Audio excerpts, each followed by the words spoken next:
Depuis quelques semaines, il présente son film dans tous les médias.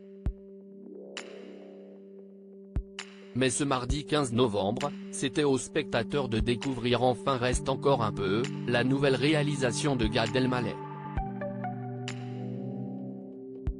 Inspirée de sa propre vie, celle-ci présente les nombreuses questions qu'il s'est posées sur la religion et sur une éventuelle conversion au christianisme. Interpellé sur les plateaux de télévision sur ces questions, l'humoriste avait expliqué qu'il vivait désormais une vie très saine, privilégiant le bien-être et la spiritualité. L'occasion pour Léa Salamé de lui faire une remarque qui l'avait choqué dans Quelle époque, son émission sur France 2, vous ne fumez plus, vous ne buvez plus, vous faites de retraite dans les monastères, si est quoi la prochaine étape, l'abstinence sexuelle, si est fini, vous ne baisez plus ? Une question qui était en réalité un pari de la journaliste avec son producteur, mais qui avait fait rire Gad Elmaleh. Sans que celui-ci ne réponde d'ailleurs. Célibataire pour le moment, pas question pour lui donc de faire jouer une éventuelle compagne dans son film, ni d'ailleurs ses deux fils, Noé, 22 ans, et Raphaël, presque 9 ans, nés d'histoires d'amour différentes. En revanche, ses parents, David et Régine, ainsi que sa sœur Judith tiennent leur propre rôle et étaient donc présents à l'avant-première ce mardi soir.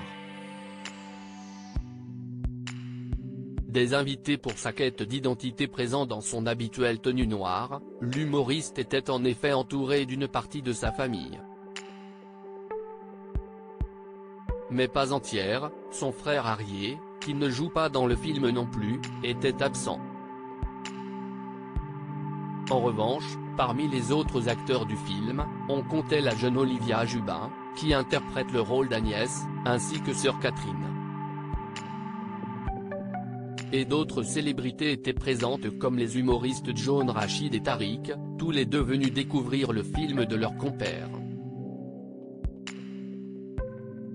Elise Moon, amie de longue date de Gad Elmaleh, avait également fait le déplacement et s'est amusée à poser les mains jointes devant l'affiche du film et Ibrahim Malouf, venu avec sa femme Iba.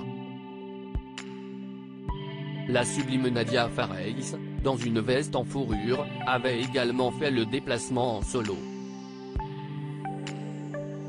Elle aussi magnifique dans une tenue transparente, Delphine Vespizer avait choisi un look 100% noir qui lui donnait un ton radieux. Chroniqueuse dans Touche pas à mon poste, la jeune femme a posé en solo, elle qui est séparée depuis quelques semaines de son compagnon de longue date Roger.